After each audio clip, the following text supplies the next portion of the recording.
So with the final preparations for most of the players done at the Rome Open, we have some massive changes to the rankings and also the seedings locked in for the French Open coming up next week. Let's go over and see who won last week because it might surprise you who actually won Rome. So starting on the WTA, Alina Rybakina gets her first big clay court trophy, taking out Kalinina in the final, 6-4, 1-love retirement. Unfortunately, Kalinina could not continue her amazing run, and Rybakina got a nice boost in the rankings from it. And on the men's side, Daniil Medvedev takes out Holger Rune 7-5, 7-5 to lift the biggest trophy of his clay court career, and also get a massive boost in the ranks, which is going to be telling at the French Open. So two unlikely winners in Rybakina and Medvedev winning on a slow clay court in Rome this week. Let's go have a look at some of the players that have gone up in the rankings this week that are outside the top 10. With Kalinina going up to a career high number 25 in the world, 22 spots higher than last week after making the biggest final of her career so far, and that guarantees her a seed at the French Open, so it was a great week for her. Also, Paola Badosa going up to number 29 in the world, 6 spots higher than last week after making the quarterfinals of Rome, again, getting her in the seedings for the French Open next week. And Ugo Humbert, he goes up to number 38 in the world, 12 spots higher than last week after winning a challenger event that was worth 175 points. So he's getting really close to being seeded, and if a couple people withdraw, he might actually get a seed after winning a challenger. So 3 players there that got a real valuable boost this week. And players that went down outside the top 10, Bianca Andreescu, she's gone down 10 spots to number 41 in the world after failing to defend the points from last year. That means she won't be seeded at the French Open, whereas before Rome she would have been. Also, Anisimova going down 28 spots to number 89 in the world after not playing this week, but she's also not going to be playing in the near future, so it doesn't really matter too much for the French Open coming up where she's ranked. And over on the ATP, Alexander Zverev, he's dropped down 5 spots to number 27 in the world after dropping points from last year's Rome Open. And he's in a really tricky spot because now he is vulnerable when the draw comes out of maybe playing Alcaraz or Djokovic, potentially in a third round. So it's going to be a real tough draw for Zverev coming up at the French, but a couple of players there that couldn't defend the points from last year have dropped down the ranks. Let's have a look at the WTA rankings for this week, and no change up the top with Swiatek staying at number 1, Sabalenka at number 2, but that gap is closing very quickly, and at the French Open, things are going to start to look really interesting. Pegula still at number 3, but Rybakina, by winning Rome, she goes up 2 spots to number 4 in the world, a career high for her, and will now avoid Swiatek and Sabalenka until the semi-finals. So a huge boost in the rankings for her, pushing Garcia down to number 5, and Goff down to number 6. Jabeur still at 7, Sakkari at 8, Kasatkina at 9, and Kvitova still hanging on to that top 10 spot for now. Looking at the race of the finals now for the ladies, and no change up the top with Sabalenka staying at 1, and Rybakina adding 1,000 points, still at number 2, but not too far behind now. Swiatek at 3, Pegula at 4, Bencic at 5, Krejcikova still at 6, Kvitova at 7, but Kudermetova, she goes up 5 spots into that top 8 after a nice semi-final run in Rome this week. So back-to-back semi-finals of big tournaments, giving her a boost, pushing Goff down to number 9. Ostapenko also got a boost, making the semi-finals of Rome up to number 10, which is 5 spots higher than last week, pushing both Sakkari and Azarenka out completely from the top 10. So a few players there that have all but guaranteed their spot at the year-end finals before the second Grand Slam of the year has even begun. Let's go over the men's rankings now, and we have a change at the top. Carlos Alcaraz is number 1 in the world again after Djokovic failed to defend the points from Rome last year. But Daniil Medvedev, he has also jumped up the rankings to number 2. So Djokovic going from number 1 to number 3 in the span of a week due to the Rome loss that he took in the quarterfinals. So big changes to the rankings ahead of the French Open, with Casper Ruud still at number 4. So that top 4 seeds, it's going to be very interesting to see when the draw comes out, because of course Djokovic being number 3 could draw Alcaraz in the semi-finals of the French. So the draw is going to be crucial for all those guys. Tsitsipas stays at number 5. And we got Rune going up 1 spot to number 6. Career high for him, pushing down Rublev to number 7. After, of course, Rune making the final of Rome. Sinner stays at 8. Fritz at 9.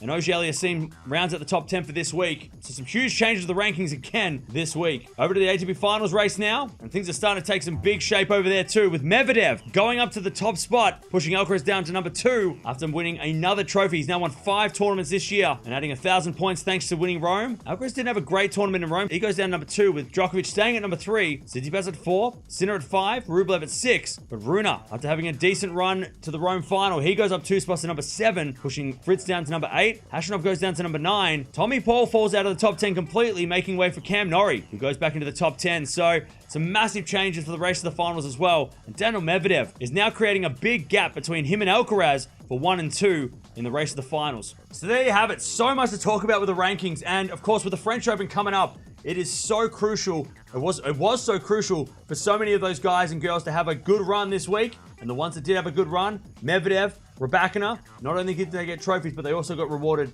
in the rankings. And hopefully the draw plays out for them in their favor because, of course, the draw comes out on Thursday. Make sure you join us. We're doing the live draw preview show, or the draw ceremony show.